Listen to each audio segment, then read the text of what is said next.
এটা মেঘালয় আপনার granting highland. এখানে সব সময় 12 মাসই মেঘ থাকে।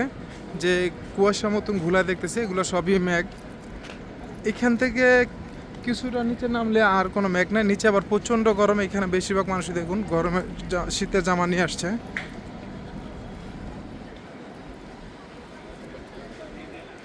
কিন্তু নিচে কিন্তু প্রচণ্ড গরম। আপনার কুয়ালালামপুর বা অন্য অন্য জায়গাতে প্রচুর গরম, ওইদিকে সবাই গরমের পোশাক পরে, কিন্তু এইখানে আসতে হলে সবাইকে শীতের পোশাক নিয়ে আসতে হয়।